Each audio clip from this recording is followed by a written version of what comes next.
RC211V のパート1です。MotoGP 元年、2002年に大活躍した RC211V ですが、どうしてあんなに速かったのか、どういうコンセプトでこのバイクは作られたのかというのを見ていきたいと思います。NSR500 と RC211V、似てないデザイン、なぜ V5 エンジン、ユニットプロリンクサス、最強だった NSR のコンセプトを全く引き継がなかったホンダ。どんな理由が？それまで最高峰クラスで最強だった NSR500 ですから、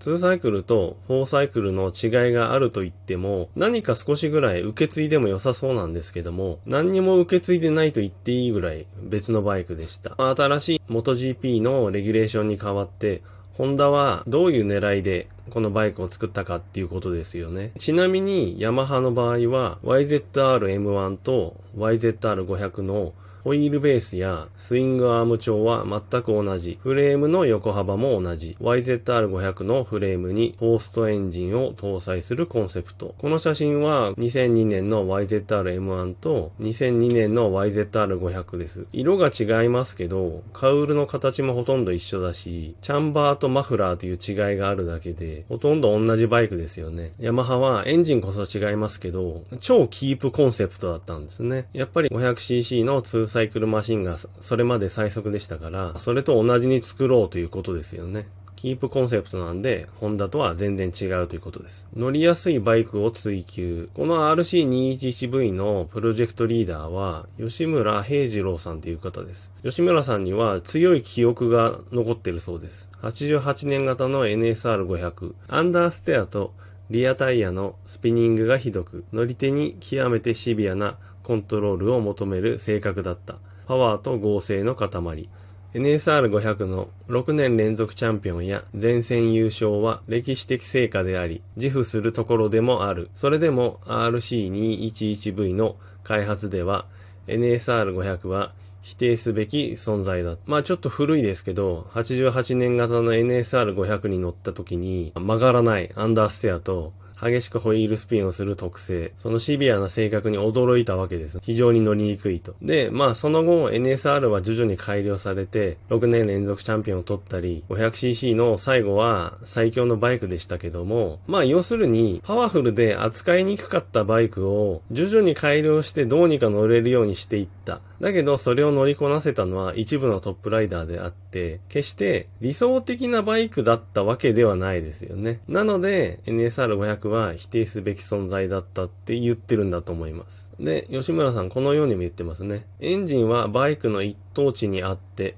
大きく重くパワーもあって威張っている存在だけれども、本来はもっと控えめに小さくなるべきだ。エンジン形状が球体に近ければ近いほど、ロール、ピッチ、陽という3方向の完成モーメントは同じような値になる。また、重量が同じなら、コンパクトである方が完成モーメントは小さくなる。バイクを走らせるにはもちろんエンジンが必要だし、エンジンパワーを出すにはそれなりの排気量のエンジンが必要なので、ある程度の大きさのエンジンがバイクに積まれるわけですよね。だけど、運動性能、パッケージということを考えると、エンジンは小さければ小さいほどいいわけですよね。なので、そこをもっと考えるべきだっていうことだと思います。で、エンジンが球体に近ければ近いほど、要するに、ぎゅーっとまとまった小さい形であればあるほど、あらゆる方向への完成モーメントが同じになると。まあ、例えば直列4気筒だとして、その直列4気筒をすごい軽量化してとんでもない薄いエンジンにしたとしても、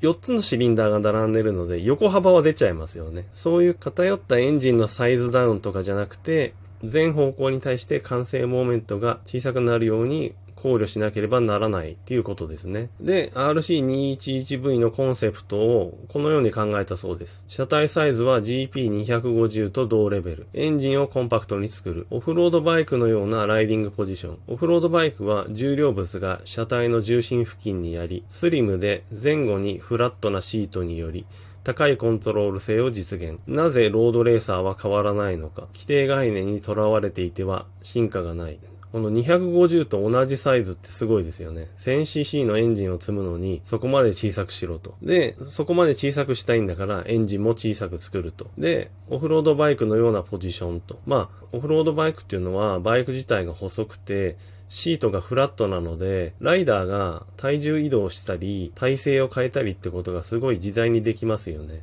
だけど、オンロードのレーサーは、長年にわたって、後ろの方に座って、長いタンクがあって、それに伏せて固まってるって感じですよね。もちろん、ハングオンする時にお尻をずらしたりとかはありますけど、体重移動とか体勢を変えるっていうのは本当に限定的で、吉村さんは、ロードバイクはずっとこればっかりで、みんな考えが固まってるっていうことが言いたいんでしょうね。乗りやすいバイクとは何か、ヘッドパイプ寄りに乗れるポジションだということに気がついたので、RC211V ではどこまで前に乗れるかを意識した。これは、金海さんという方ですね。オープニングラップで抜け出す走行ラインの自由度を実現する高いコントロール性。オフロードバイク的な要素が重要だった。これは石川さんの言葉です。リーダーの吉村さんの考えにみんな従ってアイデアを出したわけですよね。で、まずヘッドパイプ寄りに乗れるポジション。簡単に言うと前寄りってことですよね。その方がバイクを自在に扱えると。バイクはフロントタイヤで曲がるわけなので、その方がコントロールしやすいということでしょうね。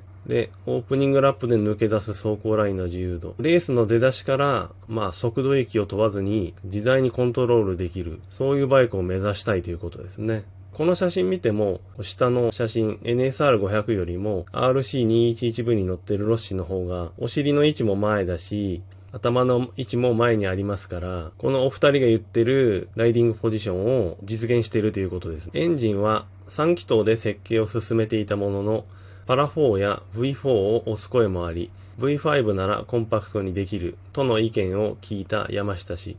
V5 で成り立つのか検証してみたところ、振動がなく合理的だと判明し、採用が決定。結果的にエンジン形状も左右対称で球体に近いものとなる。エンジンに関してはまた細かく別の動画で語りますけど、コンセプトとして最初は3気筒で考えてたと。これ、軽さを重視したってことでしょうね。だけどこれまでね、実績のある4気筒をやはり押す声があったんだけど、V 型5気筒ならちっちゃくできるという声を聞いて、エンジン担当の山下さんが検証してみたら V 型5気筒で振動がなく作れると分かったということで V 型5気筒が採用になったと。で、結果的にこのエンジンが最も球体に近いギューッと固まったちっちゃいエンジンで作れるということが分かったわけですね。なのでこれが理想のエンジンだということで採用になったようです。で、そもそも MotoGP のレギュレーションちょっと軽く見ておきますと、990cc 以下の4サイクルエンジンで、燃料は24リッター以下。で、最低重量がシリンダーの数で決められていて、1から3気筒までが135キロ。で、4と5が同じ145キロで、6気筒以上が155キロなので、このシリンダーの数と車重だけで言ったら、やっぱ5気筒が一番お得なんですよね。なので、5気筒が有利なレギュレーションっていうことになります。これまで5気筒というエンジンは作ってなかったので、未知への挑戦というかね、新しい挑戦になりますので、技術力がないと簡単には挑戦できないですよね。動力性能として以下の3点を目指す。NSR と同等の制動距離で減速できるようにする。これは RCV は、NSR より15キロ重いです。で、次に NSR と同等のコーナーリングスピードを実現する。で、次に230馬力の最高出力を十分に加速で発揮する。これは NSR の約3割増しということです。最初の制動距離を NSR と同等に、4サイクルで重くなっても軽い NSR と同じ距離で止まれと。重量の差を車体の進化で補うってことですね。で、コーナーリングスピードも同じなんですけど、重いからといってコーナーが遅いのはダメだと。これも車体の進化でどうにかするということですよね。230馬力っていうのがこの RCV のエンジンの目標出力だったらしいんですけども、十分に加速でって言ってるのは、さっき88年の NSR の話が出たように、ただ単に馬力があっても意味がないわけですよね。加速でちゃんとその馬力を発揮すると。加速性能につながるようにするっていうことですよね。で、次はタイヤに関してなんですけど、RC211V のパワーは未知の領域だった。そのためには、タイヤの負担軽減も大きな課題だった。金海氏。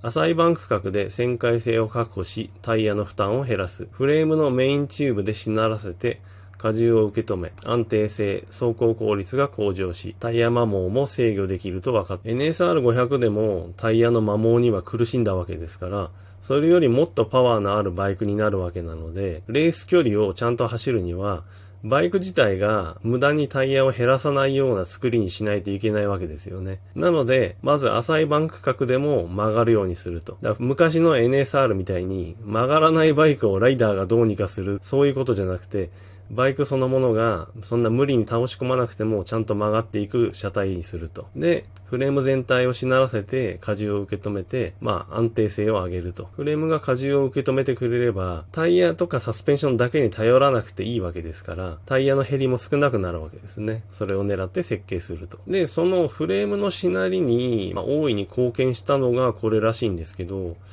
高い解凍性を実現させるためにも、ある程度しなってくれるフレームが必要。そこで採用されたのがユニットプロリンクだった。ショックユニットのアッパーマウントがフレームに結合しないため、フレームはその分強度を落としてしなりを持たせることができ、車体レイアウトも向上。燃料タンクの位置も理想的なものに近づき、セッティングに苦労したものの、タイヤ温度は10度低下した。このバイクの大きな特徴の一つがユニットプロリンクなんですけど、左右にわたる棒がなくなるので、フレーム全体のしなりを出すことができるし、その空いたスペースに燃料タンクを潜り込ませることができると。